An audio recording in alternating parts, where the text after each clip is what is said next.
every level, at the local level, state level, federal level, we need to think of e-waste as a real problem that affects all populations across the globe.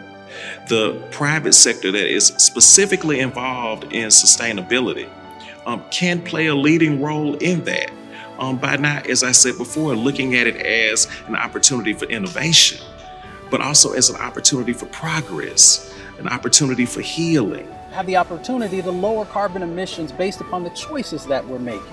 And we know that we're now living in a time when temperatures are at a 100,000-year high. We've got so much carbon in the atmosphere, we haven't seen it for 2 million years. The actions that we do and the choices that we make and whom we are willing to do business with is so critically important. I have to say that technology has been a saving grace for us. Without technology, we would have a very, very difficult time sustaining ourselves. Hi, I'm Nancy Gillis, and I'm the CEO of the Global Electronics Council.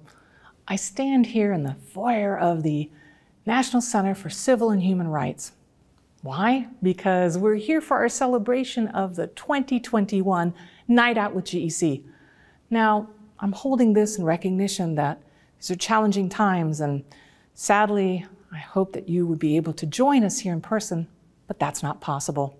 So this is pre-recorded. So whereas I am having a night out with GEC, some of you may be having a good morning or a good afternoon. Now, what is the Night Out with GEC? And who's the Global Electronics Council? Well, we are a mission-driven nonprofit. Our mission is to create a more sustainable and just world. And how do we do that? By leveraging the power of the purchaser. What is the Night Out with GEC? Well, it's the celebration of purchasers. Celebration of the power that purchasers, particularly those who make choices about technology, the impact that they have.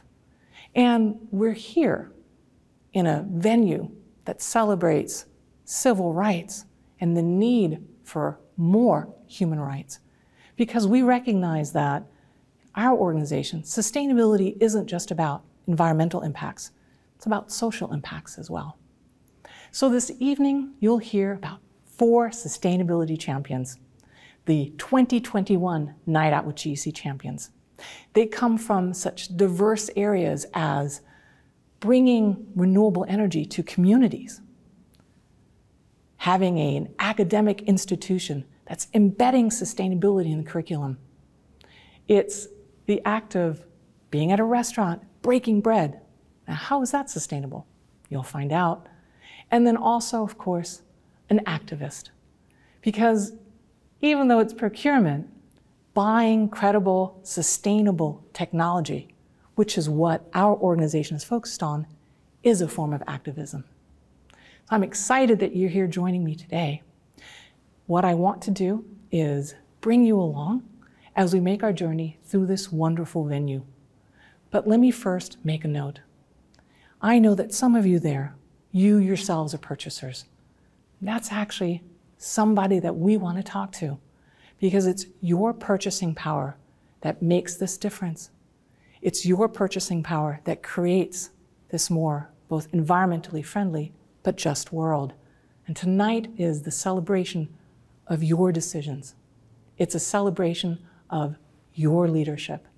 And for those of you who have become new to the concept of power of purchasing, hopefully it's a celebration of the start of your commitment. Let's now celebrate.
'Twas blind, but now I see.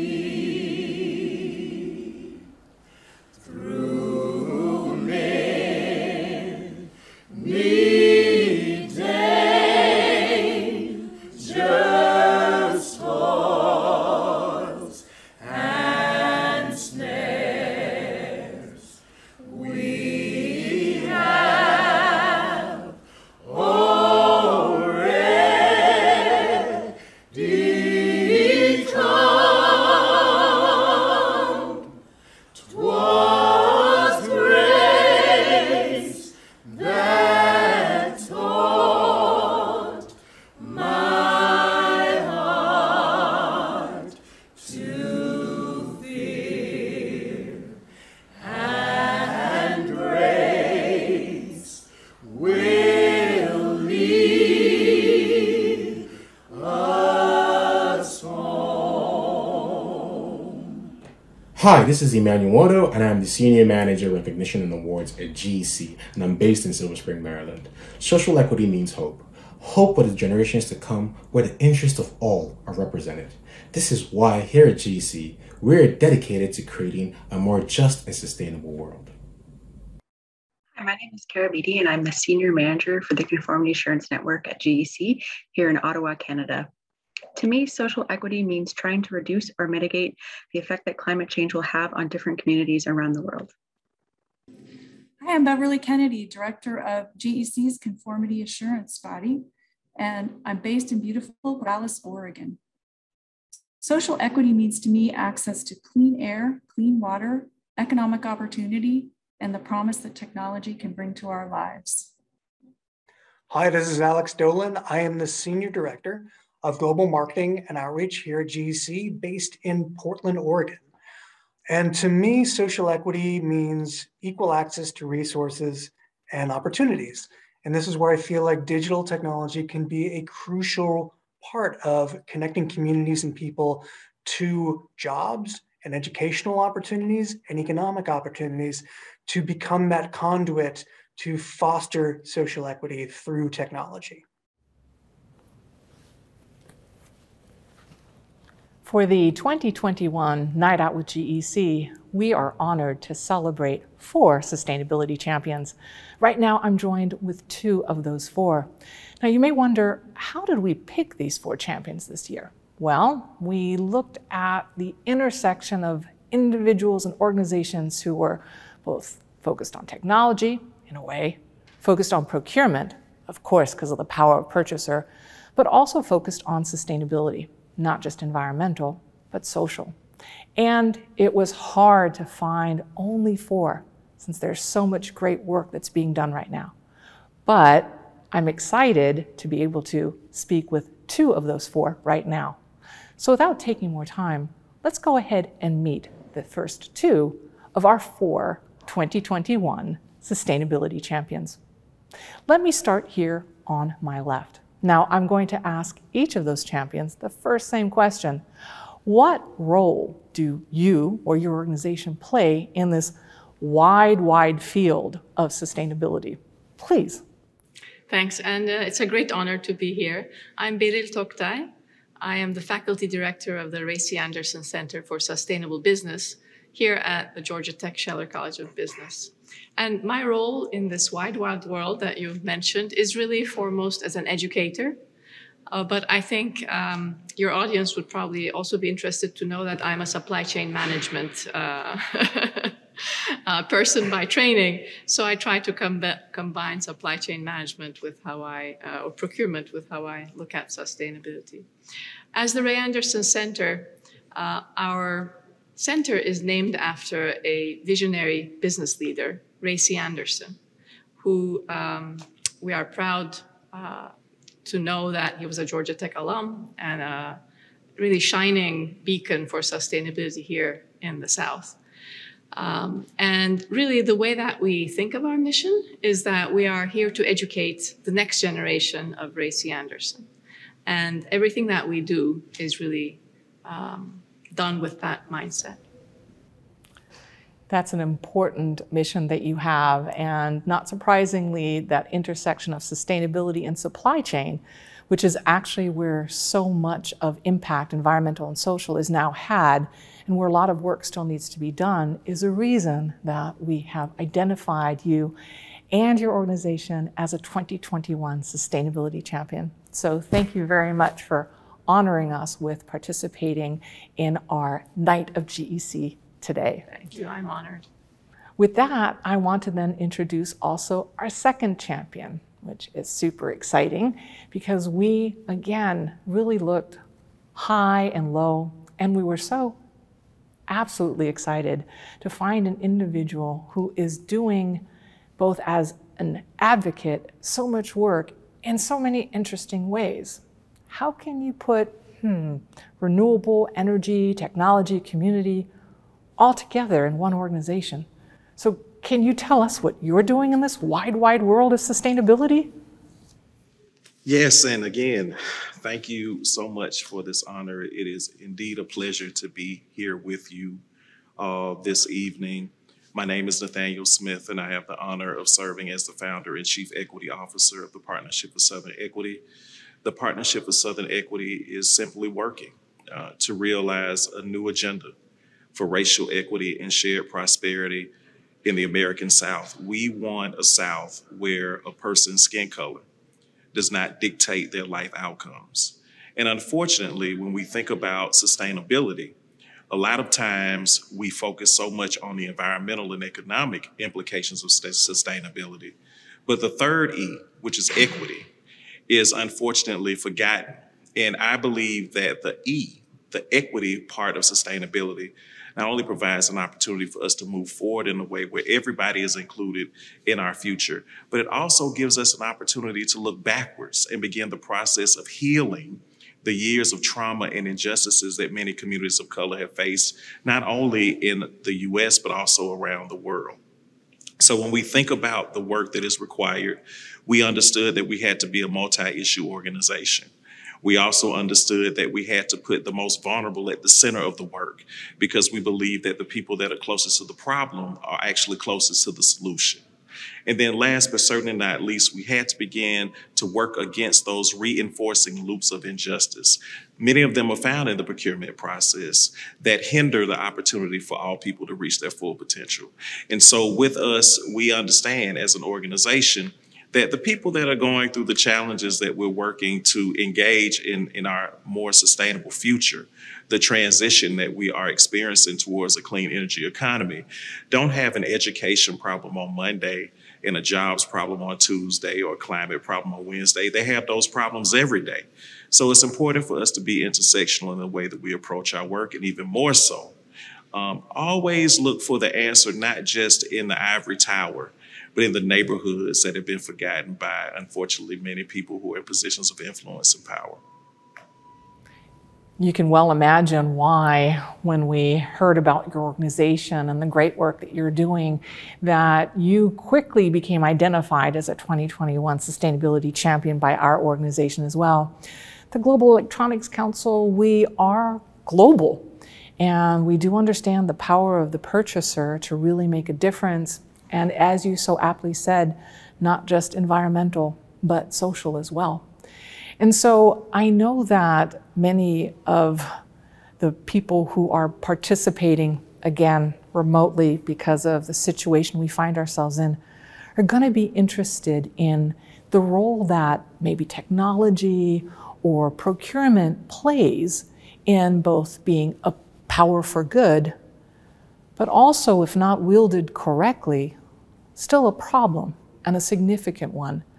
Since you are sustainability champions and you represent such cutting edge, very necessary organizations, what is your guidance on how, be it themselves or their organizations, what can they do?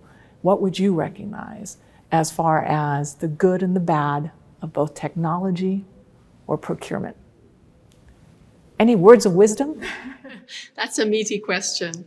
I do want to echo what Nathaniel said, in that in the sustainability world, we've historically looked at sustainability more as an environmental issue.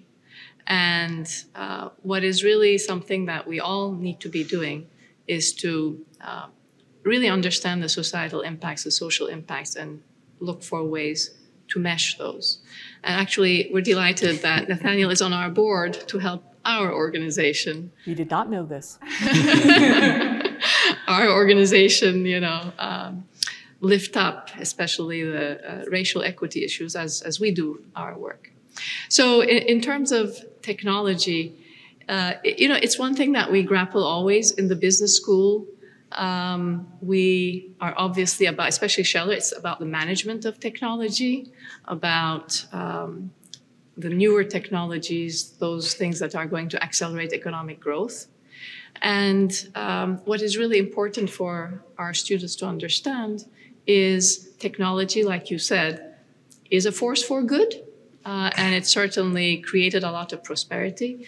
But without proper attention to environmental and social governance, it can strip communities of resources, it can destroy the environment, and it can have not just local but international consequences. I think one of those areas that is close to my research in that regard is electronic waste. And I know your organization has worked a lot.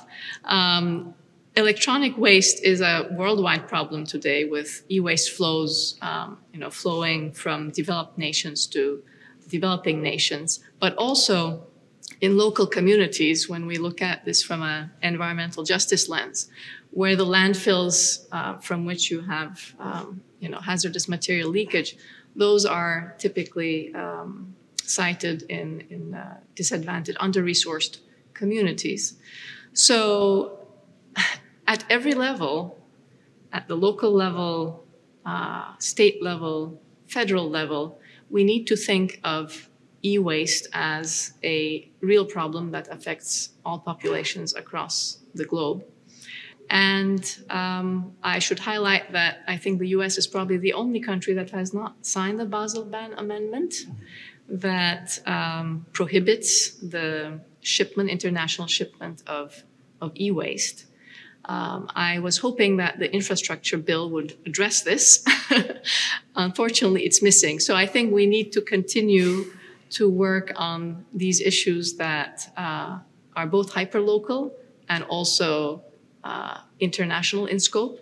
And that's where I believe the business community can step up into a leadership role and actually start advocating for, better regulation, better collective action. I'll stop there. Clearly, there's a lot to say. I think I may have talked a little too much there, but let me hand over to Nathaniel. You did an awesome job, question. As always. I think for the individuals that are participating in this discussion, the first thing that I would encourage them to embrace is the fact that innovation does not necessarily also equal progress. Innovation does not necessarily mean that we have the ability to move forward, all of us as a human community, as a human family, as we can, try to work together to think through a better way forward. And right now, we're having this interview in the American South, a place that was initially lifted up through an economy of free labor, an economy that looked at not all people as the same, some people as widgets in a machine of capitalism, and not necessarily as people who actually had the ability to help make a better world. And so now we are here with another opportunity to create an economy that works for everyone as we transition towards a clean energy economy that will finally be sensitive to the environmental challenges that we are facing as a result of the extremely extractive policies that we embrace, that is unfortunately based on fossil fuels and other unfortunate ways that we create energy in our economy. Now is the time for us to begin to look at all people as a key component of that new economy. How can we work to create what we call a just transition? a transition where all people will have a chance to roll up their sleeves and be engaged in this economy. If we don't do that, then we'll just be replacing one unjust economy with another.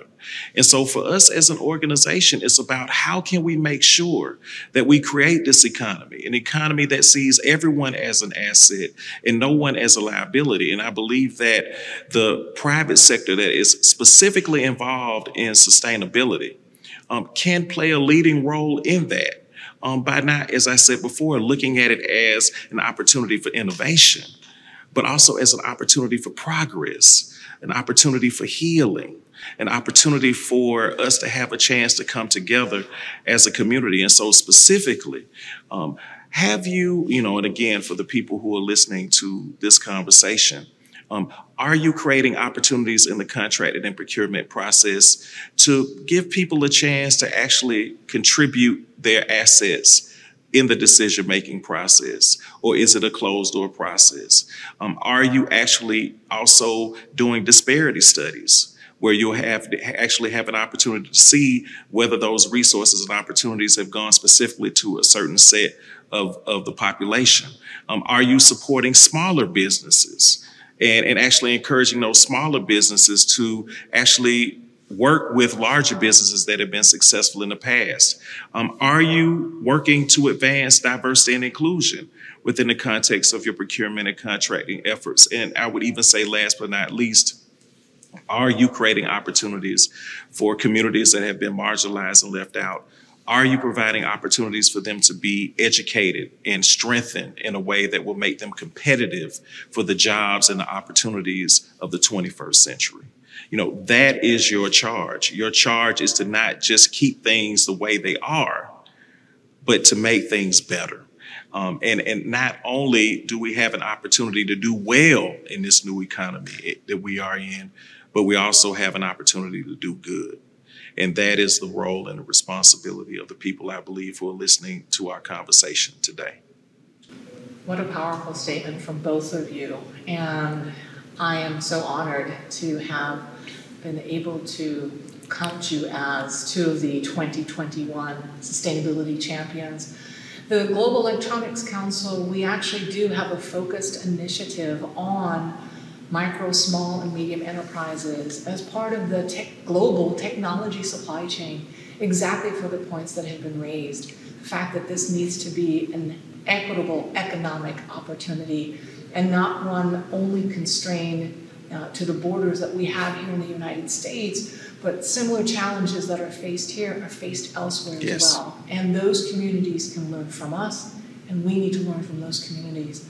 Of course, the ability to learn remotely and not have to travel, well, that's what academic institutions have really been stressed to do. But as we understand, some have been doing particularly well. So we appreciate that too. Thank you. So again, thank you very much for being two of our 2021 Sustainability Champions. We are honored, and we can only wish that we see more of your fantastic positive impact for the years to come. Thank you. Thank you. Thank you. The honor is ours. Hi, I'm Erica Logan, Senior Manager for Technology Assessment and Resource Development at the Global Electronics Council, based in upstate New York. To me, social equity means bridging the digital divide in every corner of the world. Hi, my name is Eric Fessler, and I'm the Manager of Marketing and Outreach here at GEC, based out of Falls Church, Virginia. For me, social equity is about everyone's basic human needs not being treated as luxuries, because we don't have the luxury of considering our basic human needs as luxuries. Things such as having your civil rights recognized, being paid a fair and livable wage, and getting to live on a planet that can continue to support human life are basic things that everybody should be guaranteed access to in this world. Hi, my name is Grant Martin, and I am the Manager of Sustainability Assessment Services here at GEC. I am based out of Colorado, USA. To me, social equity really is about creating fairness and opportunity for everyone across the board. It's about ensuring everyone has a seat at the same table. Hi, this is Becca Hawkins, and I'm the Finance and Operations Manager at GEC based in Portland, Oregon. To me, social equity It's fairness, justice, and equality in the formulation of policy, services, and institutional management. This includes equitable educational and economic opportunities.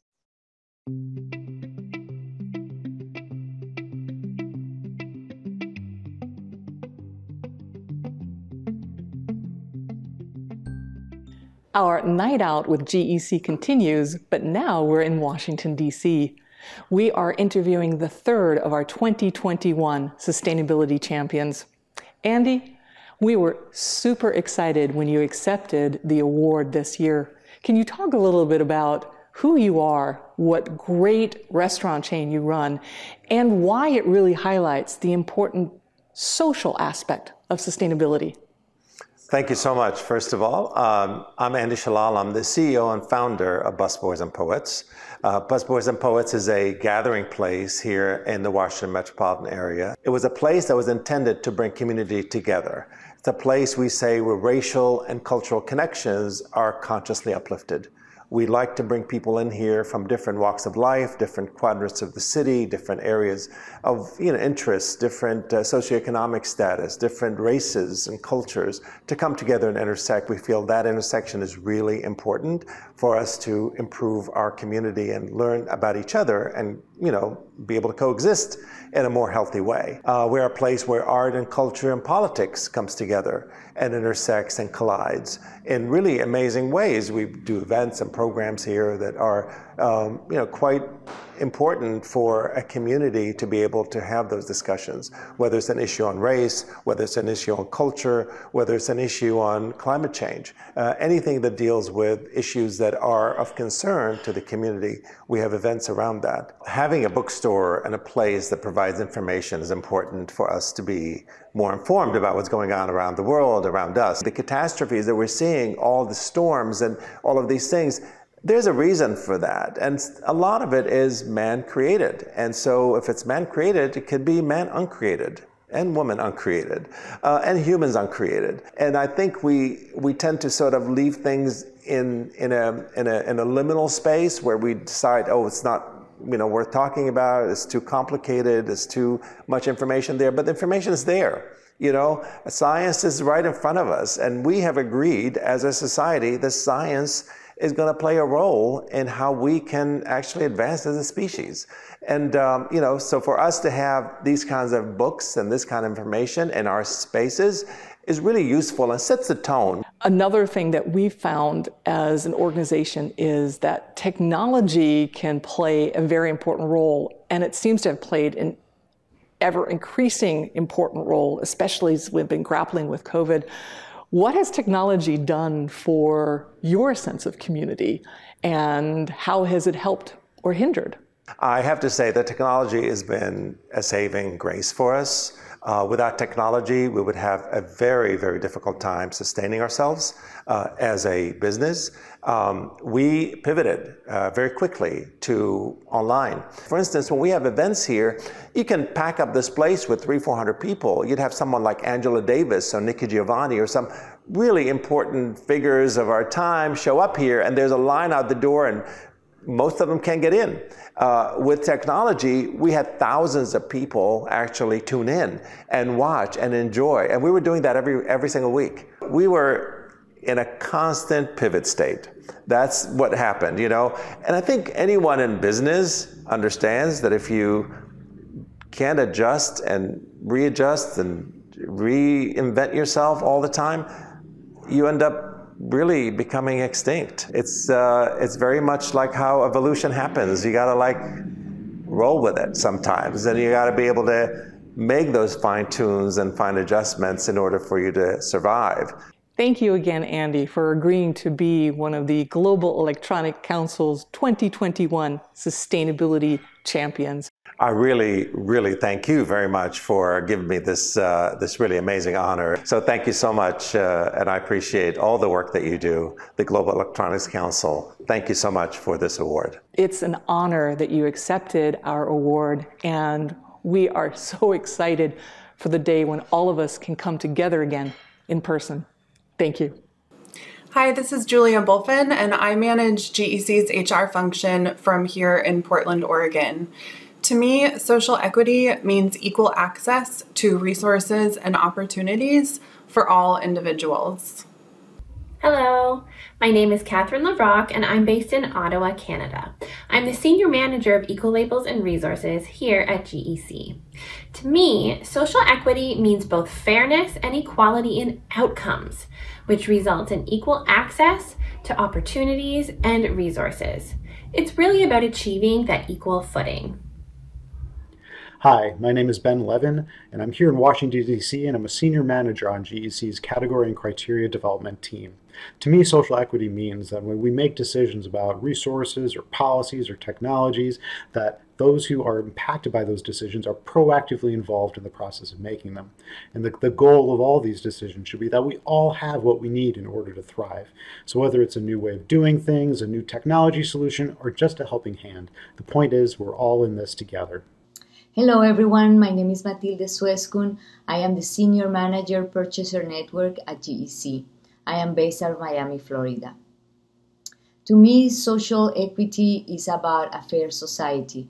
It's about giving everyone, regardless of race, age, ethnicity, or gender, the same access to education, to health, to jobs, in order for them to thrive and be successful.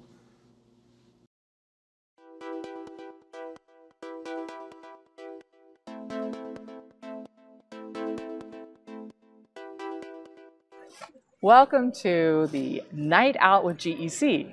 And as you can tell, we are no longer at night, but we continue to be in Washington, D.C. And we're here now on the campus of Georgetown University, and we're able to interview our fourth 2021 Sustainability Champion. I'm Dr. Mustafa Santiago Ali, Vice President of the National Wildlife Federation, where I focus on climate, environmental justice, and community revitalization. And I'm also the CEO and founder of Revitalization Strategies. Dr. Ali, you're joining us. You were kind enough to accept our Sustainability Champion Award, and we're super excited about that. Thank you very much. Can you tell all of those who were unable to join us in person a little bit about what your role is in this wide, wide world of sustainability and what organization you represent? Sure. Well, first of all, thank you for having me. I really appreciate it. I appreciate all the great work that you all continue to do. You know, my role is a role that my mother and my grandmother and my grandparents set me up for a long time ago, to do what I could to help our most vulnerable communities, to deal with the impacts that continue to disproportionately happen inside of their communities, and also to do what I could to make sure that we're having authentic collaborative partnerships. So I'm blessed that I do that in a number of different ways. You know, I'm blessed to be the Vice President for Environmental Justice, Climate, and Community Revitalization at the National Wildlife Federation. 6 million members who are focused on public lands, who are focused on protecting wildlife and, of course, also people. And being the CEO and founder of Revitalization Strategies, where we're focused on moving our most vulnerable communities from surviving to thriving. What are your thoughts on the role of technology as it has to do with sustainability, as it has to do with both the environmental impact, but the social as well? Yeah. Well, you know, technology has its good and its bad, and it depends on the intentionality of our actions and the accountability of our actions. Technology connects us, but we also know that we have to be very mindful of not only just the benefits of technology, but also if we take our eye off the ball, then some of the damaging things that could happen. I'm excited about making sure that technology is a part of addressing the climate crisis, of addressing the environmental injustices that still happen in far too many communities of color, on indigenous lands, and in lower wealth white communities. But we have to make sure that the voices of people are part of the process. So technology has the opportunity to continue to be transformational, but we have to make sure that we stay engaged in that process and that there's real authenticity. I know I spoke with you about the Global Electronics Council is very invested in making sure that small and medium companies continue to be part of the global IT supply chain. But how do you see the growth within communities from a sustainability perspective yourself? Are there opportunities that you think are open to communities now that may not have been open before? Or we've got some amazing opportunities that are right here in this moment. with both the bipartisan infrastructure bill and the reconciliation bill, we can finally begin to make sure that we're moving resources to those entities, both medium size and larger size, whom are focused, who have built into their priority setting the criteria that's going to be necessary to make sure that they're doing authentic work. And also, and you and I both know that there are businesses that are out there, medium-sized businesses, smaller businesses, and the larger ones, who are making investments in community. There's mentoring that's going on. There's apprenticeship programs that go on. And that's why I think that in this moment, with this administration, that we have an opportunity to really build that foundation that all of us have known for a long time was so critically needed. And there was a gap that was in that space. We can fill that gap. We can fill that gap with opportunity. We can fill it with equity. In closing our conversation, you've been so kind to give time to us today. I wanted to talk a little bit about, you talk about supply chains, and of course supply chains are made up of contractual arrangements, and of course our organization focuses on what that contractual arrangement is. It's procurement. It's organizations buying from organizations, it's governments buying from organizations, it's people buying from people, and so forth. So procurement is really, even though it's not the most sexiest thing to talk about, we know it's hugely influential, right? And buying with purpose, buying with insight, buying with sustainability is really a way of what we think addressing a lot of the environmental and social negative consequences that we're suffering. Now, I know you have talked a lot about supply chains and the importance of inclusivity in supply chains and diversity in supply chains. How do you think is the role of purchasing and procurement? Is that part of that focus for you as well? Oh, without a doubt. I mean, it's so critically important. I mean, you can't have a break in the sets of solutions moving forward.